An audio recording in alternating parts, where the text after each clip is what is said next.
Alors, je suis en présence avec Maxime Roussel de l'AVEC. Alors, Maxime, première question. Ta position par rapport à l'AVEC ici, qu'est-ce que tu fais? C'est quoi ton poste au juste? Aujourd'hui, je suis délégué régional de la capitale nationale pour l'AVEC, l'Association des véhicules électriques du Québec. Donc, aujourd'hui, on fait faire des essais aux gens.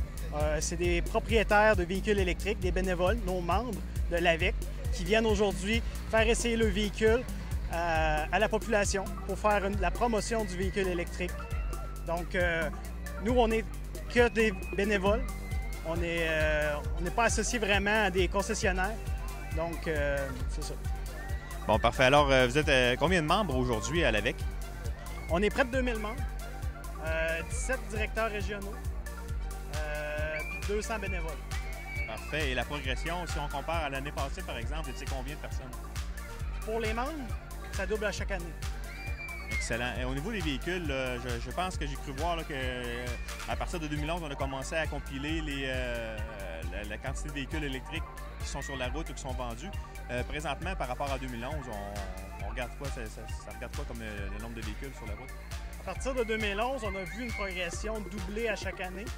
Présentement, on est autour de 10 000 véhicules électriques. Là. De toutes les marques, toutes les compagnies? Toutes marques confondues, effectivement. Parfait. Et puis là, aujourd'hui, je sais qu'on est sur la fin de la saison, ce que tu me disais tantôt. On est ici à Donnacona. Puis je crois que tu disais qu'il y avait un autre événement à Rawdon aussi. C'est quand, la semaine prochaine? Oui, la semaine prochaine, le 17 septembre, il y a un événement au concessionnaire bourgeois à Rawdon, Chevrolet. Donc, eux vont faire des essais comme ici, là, de plusieurs véhicules électriques. Là. Parfait. Aujourd'hui, ça se présente comment, là, présentement? Est-ce qu'il y a beaucoup de gens qui sont intéressés? Est-ce qu'il y a beaucoup de gens au kiosque? Oui, il y a quand même pas mal de gens qui sont intéressés aux véhicules. Beaucoup de curieux, là. Ils viennent voir, posent des questions. Nous, on les fait essayer. Donc, ceux qui sont plus curieux, qui sont prêts à passer à l'acte, on les fait essayer parce que dans les concessions, des fois, c'est pas toujours évident de les essayer. Il y a certains véhicules que c'est des commandes, donc c'est plate un peu d'acheter un véhicule avant même de l'avoir essayé. Depuis les dernières années, depuis quelques années, est-ce que les véhicules électriques au niveau du prix de détail, est-ce que ça a changé énormément? Est-ce que c'est abordable aux clients? Un véhicule électrique de 30 000 va nous permettre d'économiser jusqu'à 10 000 sur 10 ans en essence. Donc, un véhicule électrique à 30 000 peut apparaître cher, mais si on ramène des économies sur l'essence, un véhicule électrique est très abordable. Excellent. Ensuite, le véhicule populaire pour la clientèle ou que les gens aiment beaucoup, c'est quoi?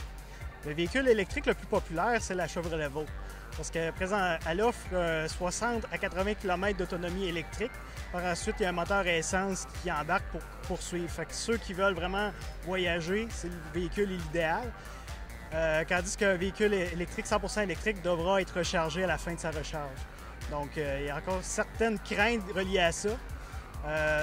Par contre, il est possible de se déplacer à un véhicule 100% électrique. Il faut s'arrêter aux bornes de recharge rapide. Les bornes de recharge rapide vont permettre de recharger jusqu'à 80% en 20 minutes. On a le port de recharge ici à l'avant qui permet, sur une prise 240 volts, de charger le véhicule en 4 heures. Et on a aussi la prise de recharge rapide qui permet une recharge en 20 minutes. Donc, c'est des bornes de recharge qui sont disponibles généralement près des autoroutes pour pouvoir faire Québec-Montréal en un temps raisonnable. Est-ce qu'il y en a plusieurs bornes? Le long de l'autoroute, la 40, on peut se rendre à Montréal sans problème. Ah oui? Il y en a aux 60 km. Okay. Donc, au lieu d'un trajet de 2h30 à véhicule à essence, on peut le faire en 3h30 avec un véhicule 100% électrique. On était au volant d'une Nissan Leaf 2014, un véhicule 100% électrique, qui offre en moyenne 133 km d'autonomie. Présentement, vous voyez que ma batterie est à moitié. C'est comme une jauge un niveau d'essence, mais c'est le niveau de la batterie. C'est à moitié et offre présentement 64 km d'autonomie selon mes habitudes de conduite. Donc là, on va juste embrayer la voiture pour avancer. Donc je m'embraye sur le D. C'est une voiture qui n'a pas de transmission. Il y a seulement le D et le reculon de disponible. Aucun rapport. Donc là, je suis embrayé sur le mode D, le mode drive. Et là, j'ai juste à lâcher un petit peu la pédale. On n'entend rien. Remarquez. Et puis, le véhicule est totalement silencieux, ou presque. Il y a un petit bruit à l'extérieur pour avertir les piétons.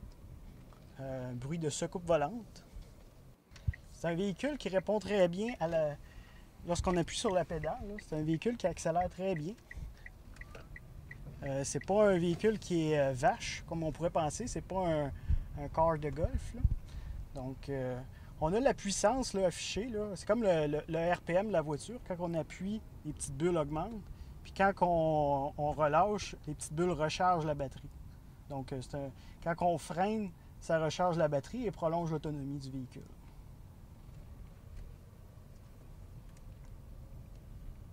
C'est un véhicule qui peut rouler jusqu'à 140 km/h. Nos lois nous permettent jusqu'à 100 km/h.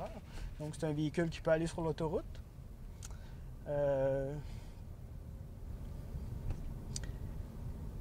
Au niveau de l'entretien du véhicule, quand on parle là, il n'y a pas de changement d'huile, bon, les batteries... Au niveau de l'entretien du véhicule, en fait, on a une inspection à chaque année. On a une inspection de la batterie en tant que telle. Et ensuite, moi, je fais faire l'inspection et l'entretien de tout ce qui est freinage. Étant donné que c'est un véhicule qui freine sur le moteur électrique, principalement, là, comme là, présentement, il freine aucunement. Je freine aucunement, puis il ralentit par lui-même. Les freins ont tendance à rouiller avec nos hivers. Donc, au printemps, moi, je les fais graisser, je les fais nettoyer là, pour éviter que les freins collent. Donc, l'entretien minimal, on parle de l'entretien des freins de 100 $ par année. Là. OK. Au niveau de l'entretien moteur électrique? Entretien moteur électrique, il y a 0 entretien. 0, il n'y a rien là-dedans. Là. Il y a un électroaimant puis de l'électricité qui passe dedans. C'est tout. On parle d'un véhicule un véhicule à essence va avoir au-dessus de 1000 pièces mobiles, donc des pièces dans la voiture qui bougent. Un véhicule électrique, on parle de moins d'une dizaine de pièces qui bougent.